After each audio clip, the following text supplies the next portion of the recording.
Film की शुरुआत झील के किनारे बसे एक घर से होती है जिसमें एक पति और पत्नी रहते हैं। आधी रात का समय होता है और एक औरत बिस्तर पर ही सो रही होती है। उसका पति बाहर टहलकर ड्रिंक कर रहा होता है। वो आदमी बहुत ही घबराया और डरा हुआ लग रहा है। वहाँ पर लगी एक पेंटिंग को ध्यान से देखता है और फिर थोड़ी देर बाद वहाँ से एक आईने के पास आता है और आईने में अपना सर दे मारता है। इस आवाज़ से उसकी पत्नी जाग जाती है और बिस्तर पर पति को न पाकर आवाज़ की तरफ भागती है। जैसे ही वो अपने पति के सामने पहुंचती है तो उसका पति एक लोहे की छड़ से उसको मार देता है। कुछ साल गुजर जाने के बाद उसी जगह पर एक नया कपल आता है। लड़के का नाम एडम और लड़की का नाम लीजा रहता है, जो बहुत ही खुश होते हैं। एडम मैथमेटिक प्रोफेसर होता है और उसे हाल ही में एक यूनिवर्सिटी में जॉब और रहने के लिए टाउन में एक अच्छा सा बंगलो दिया गया है। फिर वो लोग शहर से आकर उस टाउन में रहने लगते हैं। ये दोनों बहुत ही खुश रहते हैं क्योंकि लीजा प्रेग्नेंट है और ये बातें करते रहते हैं कि अगर लड़की हुई तो उसका नाम लीजा जूनियर रखेंगे और अगर लड़का हुआ तो उसका नाम एडम जूनियर रखेंगे। साथ ही ये भी तय करते हैं कि उनके बच्चे का कमरा कौन सा होगा। उसी दिन उनकी बहन ने उन्हें एक तोहफा भेजा होता है जो बहुत ही रहस्यमयी बॉक्स में बंद होता है। एडम उस रहस्यमयी बॉक्स को नहीं खोल पाता है। एडम बहुत कोशिश करता है मगर जब बॉक्स नहीं खुलता है तो वो सोचता है कि शायद लीजा की बहन ने इसके साथ कोई प्रैंक किया है और फिर वो बॉक्स को अपने पास रख लेते हैं। अगली सुबह एडम अपने काम पर निकलता है और साथ ही अपनी पत्नी को ये सलाह देता है कि वो ध्यान से रहे और ज़्यादा वजन न उठाए। वो ये भी कहता है कि तुम अकेले बच्चे का कमरा सजाने में मत लग जाना, हम दोनों किसी दिन साथ मिलकर सजाएंगे। लेकिन पति की सलाह के बावजूद भी लीजा बच्चे का कमरा सजाने लगती है। सजाते सजाते उसकी नज़र उस मिस्टीरियस बॉक्स पर पड़ती है और वो बॉक्स को खोलने लगती है। लेकिन ये बॉक्स तो आसानी से खुल जाता है, मगर वो पाती है कि बॉक्स पूरी तरह खाली है और उस बॉक्स को खाली पाकर उसे अलमारी के ऊपर रख देती है और वॉक के लिए निकल जाती है। लीजा को टहलते हुए रास्ते पर एक लाचार औरत दिखती है जिसके शरीर पर खून लगा हुआ है। लीजा उसके पास जाती है तो सुनती है कि औरत रो रही है और उसने अपना बच्चा खो दिया है। जैसे ही लीजा उसकी मदद के लिए उस ओर बढ़ती है तभी वो औरत अजीब तरीके से व्यवहार करने लगती है।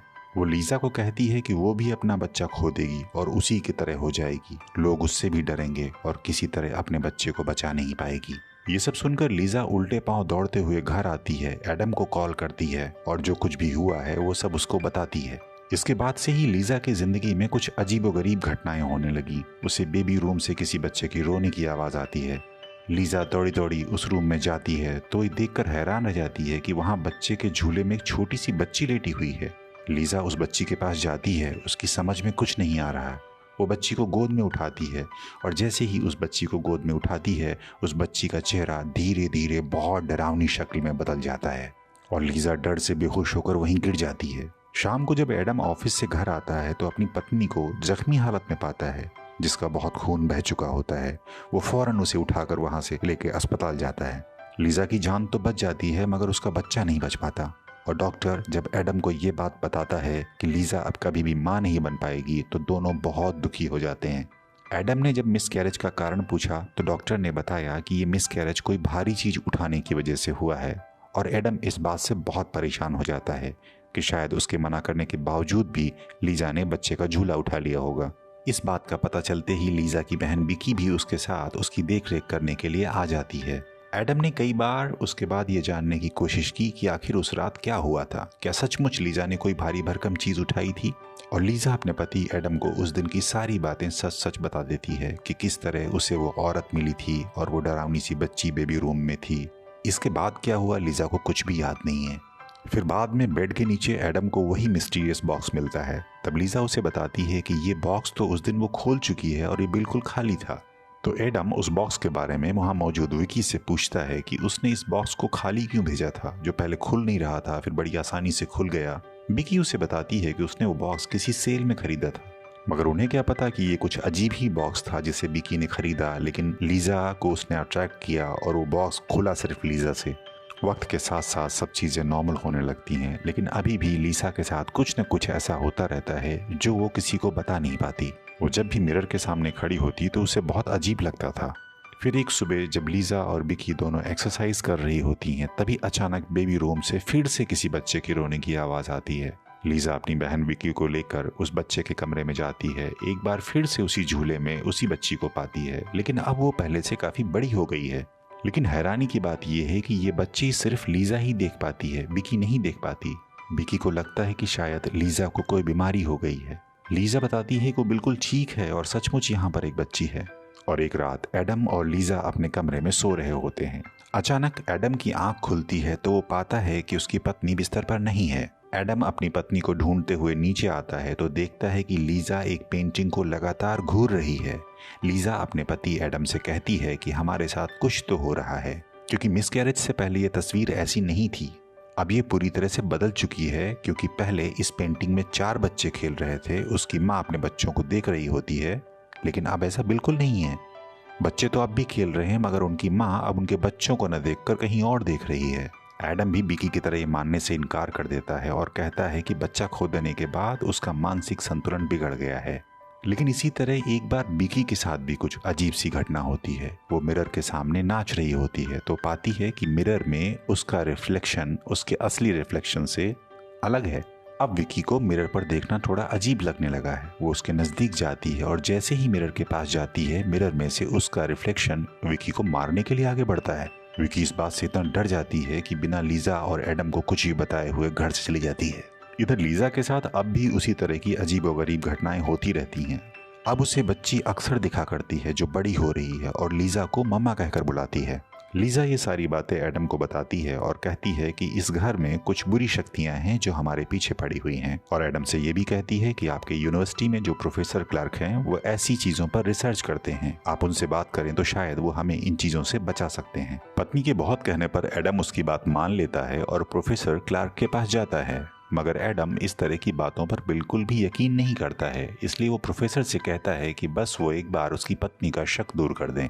मिस्टर क्लॉक जन्म से ही अंधे होते हैं। उनके पास एक स्पेशल एबिलिटी होती है, इस तरह की एनर्जी को महसूस कर सकते हैं। इसलिए वो जब एडम के घर आते हैं तो वहाँ भी कुछ ऐसी ही एनर्जी महसूस करते हैं।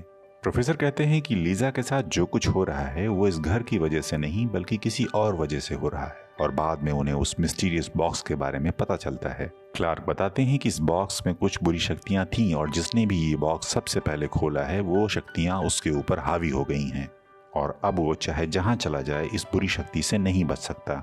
ये बात सुनकर एडम प्रोफेसर से बहुत नाराज हो जाता है और उनसे वहां से चले जाने के लिए कहता है। वो कहता है कि उसने प्रोफेसर को अपनी पत्नी का शक दूर करने के लिए बुलाया था और वो तो और ज्यादा डराने पे तुला हुआ है। लेकिन प्रोफेसर क्लॉक उन्हें आने वाली बड़ी मुसीबतों के लिए आगाह करके वहां से चला जाता है, लेकिन एडम इस बात को इग्नोर कर देता है। फिर उसी रात एडम के साथ जो कुछ भी होता है उससे एक लेडी और एक बूढ़ी औरत मिलती हैं जो उसे बहुत डरा देती है। उसके बाद एडम को इन बातों पर यकीन होना शुरू हो जाता है। वो प्रोफेसर क्लॉक को दोबारा बुलाते हैं। प्रोफेसर क्लार्क अपनी पैरानॉर्मल एक्टिविटीज की रिसर्च के अनुसार बताते हैं कि जो कुछ भी हो रहा है वो सब उसी बॉक्स की वजह से हो रहा है और इस बॉक्स में कोई अननोन इविल है जिसका केवल एक ही मकसद है, अनबॉर्न बेबीज को मारना। और फिर एडम ये बात समझ जाता है कि लीजा के साथ कोई हादसा नहीं हुआ था बल्कि इसी बुरी शक्ति का नतीजा था। प्रोफेसर क्लार्क ने भी बताया कि वो बॉक्स केवल प्रेग्नेंट लेडीज से ही खुलता है और तब ये बात समझ में आती है कि ये बॉक्स विकी या एडम से क्यों नहीं खुला था। और वो जो बच्चे लीजा को दिखाई देते थे वो बच्चे कोई और नहीं बल्कि उसी के बच्चों के काल्पनिक रूप थे। अगर उस बच्ची ने जन्म लिया होता तो असल में वो उतनी ही बड़ी और वैसी ही दिखाई पड़ती जैसी कि लीजा को दिख रही है।